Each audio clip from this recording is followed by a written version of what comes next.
So here we go, guys. The dev server is opened, and yeah, let's test it out the F-18s. I'm gonna basically show to you guys all the F-18s in this video, and then of course in other videos we can check out the other aircraft, okay? But yeah, the dev is open right now.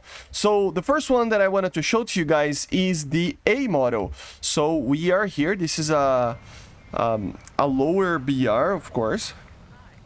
And we are going to check out how the fly model is, and then some FPS drops. And then afterwards, we will show the other ones, basically, right? And of course, the payloads and everything, right? So, yeah, the aircraft itself looks amazing. It really does. The gun is pretty cool. It's probably the best gun placement ever, right there, see? Like, it's just the best one. This one doesn't have the cockpit yet. This is the A, the original one, the early 80s one, right? We do not have a lot of flares, 60 total, which is pretty interesting. And I gotta say, the fly model, it's pretty good. It's pretty good. I don't know if it's better than an F-16. I don't think it is, but it's close. I'm gonna have to test more to actually know, right? But yeah, it turns very well. I mean, it might be better than the F-18C on the very least. But then it loses a lot of energy, right? I mean, I would just prefer to use this thing just because you can carry a lot more weapons and everything. Of course, we are using kind of a middle ground in terms of fuel. And of course, we are using 2 missiles there just to have something, right? We have the modes for the radar as well. It is the APG65Q for now, so yeah. It has the TWS, medium PRF, we have Search Pulse Doppler with high PRF, but then we have also TWS with high PRF, which is good. It's not something that is common for American vehicles, which is pretty interesting. So of course it compresses in the higher speeds, but it can turn very well. You do have your air brake out there. So yeah, I gotta say, like, the fly model is pretty good. And then guys, of course, we have the new mechanic. Down there you can see that if I chose this button, but if I click caps lock, basically the AOA limits are removed so that I can pull as much as I want. See, you will lose, of course, more energy, but it means that an aircraft such as the F-18, the flankers, and some others are a lot more maneuverable. I will be testing this and showing how to use it in a different video, but yeah, just looks amazing, doesn't it? Let's take a look on some of the payloads of the A before we get to the other ones. It's just a very beautiful aircraft. Let's go. So, as you see, we do have our APG65Q. It has the Vulcan there. It does have the ALR-56C, the RWR, which is similar to other NATO aircraft. The engine is the 404, very similar to the Gripen engine, okay? And yeah, just a very beautiful aircraft. This is the normal skin that it has. And yeah, here are the modifications for you. So, we do not have a lot of things, but we do have some interesting ones. So, for example, of course, here it's AIM-9Ls. Remember, this is a 12.7 vehicle. So you have multiple unguided stuff. So Mark 82s, 83, 84s, high drag ones, Napalm, Zuni, Hydra rockets as well as a new Walleye. I will probably properly test this thing afterwards in another video testing the new weapons, but it is basically just a Walleye that has thermal guidance, apparently, and he has data link, or it's supposed to have thermal guidance, or something like that.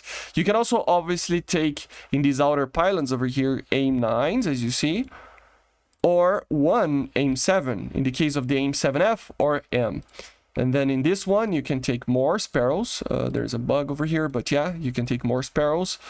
And then in the inner pylons down there near the engines, you can take more Sparrows. So you can take, for example, 6 Sparrows and 2 AIM-9s, which is a pretty good payload for this BR. Or you can take 4 Sparrows and 2 6 AIM-9s. What is happening here? Ah, that's the bug. It's supposed to be here. Yeah, so a little bit of a bug there, but yeah, as you can see, pretty cool. We have drop tanks, some unguided stuff right here as well. And in this pylon, the left one over here of the aircraft, you can take the AS F-38, right? Which is basically a pylon-based thing to actually make sure that you are able to use some, ground ordnance better. So, for example, here, we're gonna grab some... I cannot take the walleyes there. So, I'm gonna grab some walleyes. There.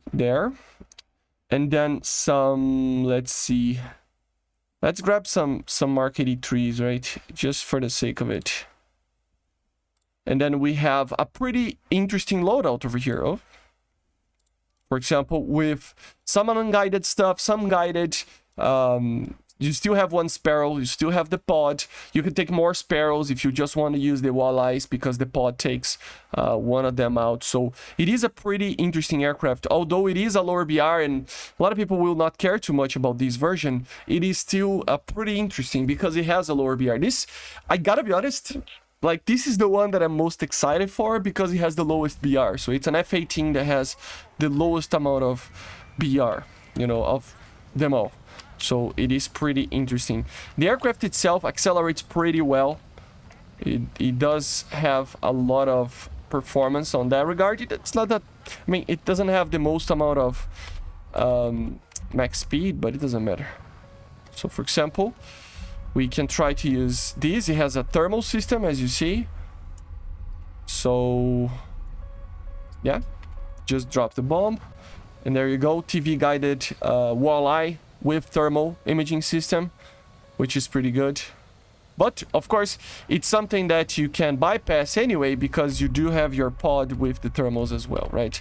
So I don't know if the walleye has the thermals yet, but still, you get the idea, right? Of course, like this, it is a pretty heavy aircraft, but I gotta be honest, it still turns very well. See, I mean, it's a lot heavier, but still turns pretty well.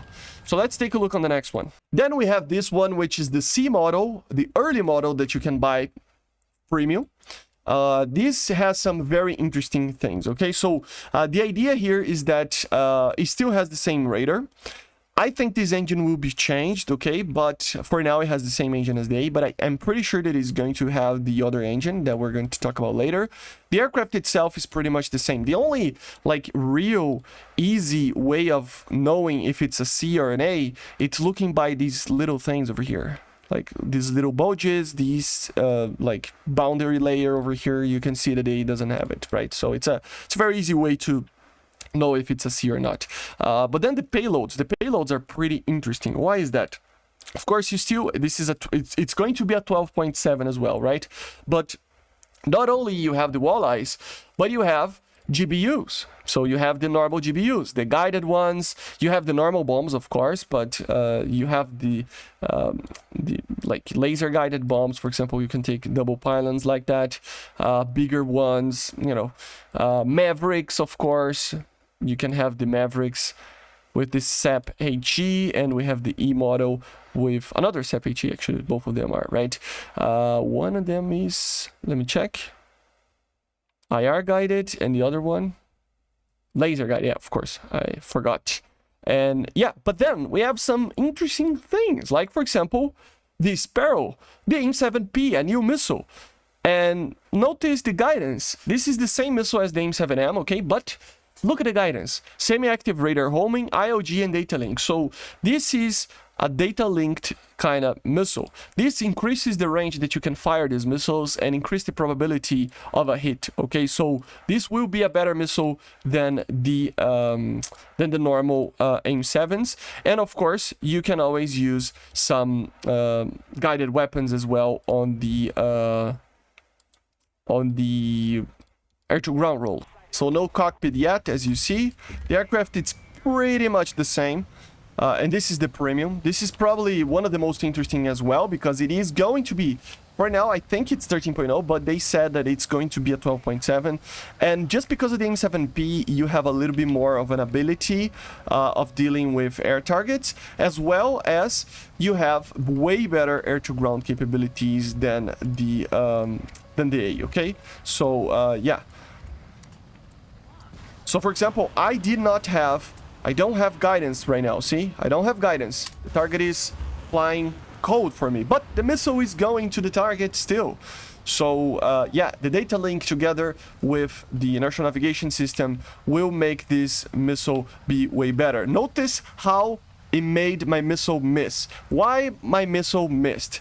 Because it's not only data link and inertial navigation that a missile needs, of course, a semi-active radar homing missile, right? It needs the proper lock and the proper radiation bouncing back. So you can clearly see that the P can do way better because of that, but it still needs the radar actually receiving, you know, like the seeker of the missile receiving bouncing back radiation from before, right? So yeah, it is pretty interesting. Of course, you can pull a lot of AOA as well. As you see, it's crazy how much AOA this thing can do. And another thing that I noticed is that this aircraft releases the flaps once you notice a very high angle of attack, which is pretty cool. Look at this. It's like full real control, but without full real control, which is pretty cool, pretty cool. I'm gonna crash now, but yeah, you get the idea, right? And then, last but not least, let's talk about the C late model, which is probably the most advanced for now that it's gonna come. A very cool Marines skin over here. And the major thing that you have to notice is 14.0 of BR. This is 13.0, but they say it's going to be 12.7. Let's wait and see. And the modifications are way different. So the first thing is that it uses the Lightning II pod, as you see, instead of the AES-38, I think it's called. Also, in general, the missiles are different. So AIM-9Ms, of course, as you see, obviously. Then we have, obviously, AIM-120s in double pylons. So yes, you can take a lot of AIM-120s. You can take a total of 10 AIM-120s if you want to, which is crazy good, right? And then, of course, you can still take, for example, guided stuff. You can take JDAMs now, you know, the more advanced JDAMs, the laser guided bombs, the less advanced ones, like bigger ones as well, and other things, and the non-guided stuff, right? So it's very similar to the other ones, but just a little bit more advanced. And this one, I gotta say that it's probably the most standard one because it has everything, right? So this is the one that you want to get, of course, because it has everything. So the radar is not showing for some reason, but it is the APG-783, which is a better radar. The engines are better, produces more power. The Swedish have, the Finnish, right? But the Swedish have one as well, which has more power, like the same power, you know, and stuff, same radar and everything. And the real change over here is that it doesn't have air-to-ground capabilities, but it is the same aircraft, okay? Yeah, let's fly this thing. So this one has a cockpit, as you see, which is a pretty interesting one. It doesn't have the helmet, I think. It does, but it's not appearing here for some reason. But yeah, subject to change, right? So this one will be a little bit more powerful. The radar is better. Of course, you will have the AIM-120s, a lot of AIM-120s, as you see. The radar itself feels like the same. The main difference here is that it will have more range and it has ground modes. So, for example, here, let me do TWS. So, as you see, hold up, it's kind of hard. Yeah, you can lock ground targets, so the radar is air to ground as well. And of course, if you want to, you can have a lot of missiles going for the targets. Yeah, this is very cool, right? Yeah, very, very cool. The aircraft is pretty amazing. And of course, we do have one thing here. Look at that. This is basically the Otmo nose, you know, direction that you have to put your aircraft into the missile to have the most amount of chance to actually hit a target, okay? So that's pretty cool as well. Of course, this is gonna be a very easy kill. Without the, like, the turning, like, thing, it's still turning a lot, man. It probably even maintains better because it has more power, although it probably is a little bit heavier, right? And with the thing, with the AOA controller off, you can do some interesting maneuvers. You can get to flat spin very easily if you want to, but look at this. It's just an amazing, amazing aircraft. And that's pretty much it, guys. I don't want the video to be too long. It's already kind of long. And these are the F-18s. The finished one will be the same as this one, but with the, of course, with no air-to-ground capability. I'm going to actually try to land this thing just to have a cinematic departure of the video. This thing accelerates like nothing else, man. Like, I mean, there are better aircraft, but it sure likes to accelerate fast. I'm gonna compare it to, and you know, gonna do other things, other testings during the next couple of days. You know how it is. So here we go. Let's try to land this. I don't know if you can hear it, but it has a unique, like, high AOA kind of, like a warning or something like that. Like, I don't know if you can hear my dog playing around, but if you can, sorry. This is way too low. I know. It's just for the sake of it. There you go, boys. That was a good one. Yeah, that was a good one. So very, very cool, guys. And yeah, basically this is it. The F-18 Hornet is finally here. I see you guys on the next one in the Su-30 SM video. See ya, guys. Bye.